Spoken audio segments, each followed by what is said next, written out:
ये जनाब हकीम सन्यासी सदीक साहब शेरी मजवाड़ा लेन तो वो एक खुराकी नुस्खा तुसां पेश कर लगे।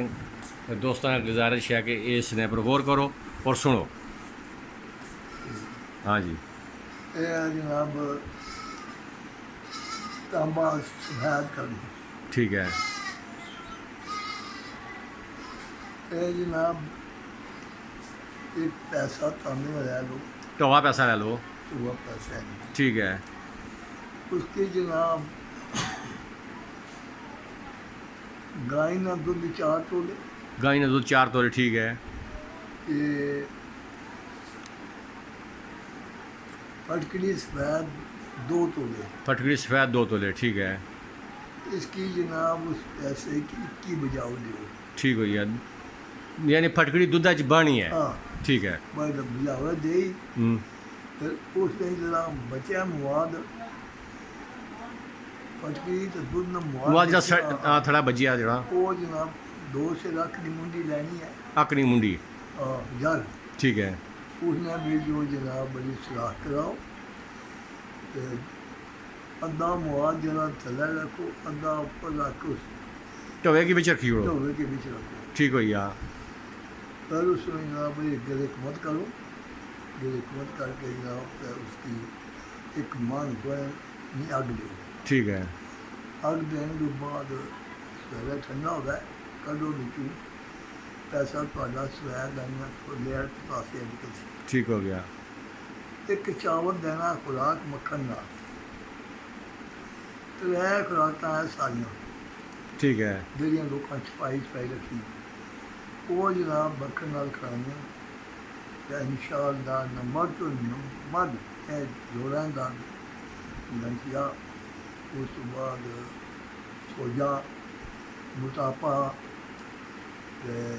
कमजोरी का हर किस्म में, हर किस्म की कमजोरी यानी ये जनाब असली नुस्खा। ये सुदादी बीमारी जितनी है ना, सुदादी बीमारी का है अफसर है, ठीक है।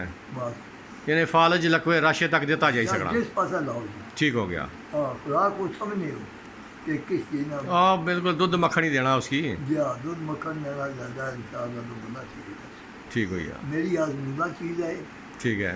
और होना इसमें शक नहीं रखना, शक नहीं रखना। हाँ जरा ऐन है उसकी दियो, जरा ऐसे ऐन नुस्खा उसी ना दियो, बस ठीक हो। ये नुस्खा के नस्लों में जाओ, ये हमें कोई जरूरत की कीमिया नहीं, ये कीमिया ही है ना, सब बड़ी कीमिया है। हाँ किसी की ठीक करना है बड़ी कीमिया ना। बेखतर का इज्जत छपड़ानी रुपये और पैसे ज़्यादा हों तो छपड़े लो, जरा बंदा जैसी खत खुद भी खाओ, जो ही खिलाओ, खर्च करो, ये है नुस्खा। जिंदाबाद जिंदाबाद। अल्लाह तुसां की इस अजर दुनिया पर भी दे और आखरत पर भी दे कि ये तुसां अपना ये सदका जारिया करी लियो। अगर कोई बंदा तो ये बनासी तक इंसानियत की खिदमत करसी तो तुसां की अजर रोज़े महशर तक लभसी। जनाब बड़ी ये मेरा आजमूदा नुस्खा है। अच्छा, तो मिलिया ये किसी कापी भी अल्लाह अकबर। वो बंदा बहुत हो गया सी जी, जब वो पुत्रा की दसिया सी मेरी एक कापी है, वो जरा बंदा फारसी पढ़िया होया ना जी, उसकी दसिया जे उसका टीम खादो सारी ना सुना जी, जोड़ा ने कारीगर से ठीक है, ठीक है। तो मोची यानी कम करके ठेके रखना सी तो वो जन बूट बनाने में, ठीक है।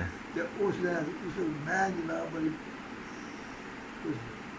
5-4 साल के बाद जगह जेल में पुत्र दोनों गया बई फांसी वाला सही समझदार, उसका एक दरवेश सी, उसका नाम सी नज़ीर जी, और वो राती 3 पारे पढ़ी कुरान साहब और होटल जैसे वो ऐप दरवेश अच्छा, तो नहीं जाना, ठीक हो गया। तो उसने फिर जनाब बड़ी आख्या एक बंदा अच्छा भी कुछ खान ना अच्छा नहीं होती, मैं तुम्हें बड़ा दसा बंदा एक क्या फांसी में मारे तुम्हें ना हो पढ़ी फांसी, मैं मौज मजीद जेल वाले को पढ़े ऐसा फांसी, तो मैं जानना सा जो दाना शाना सी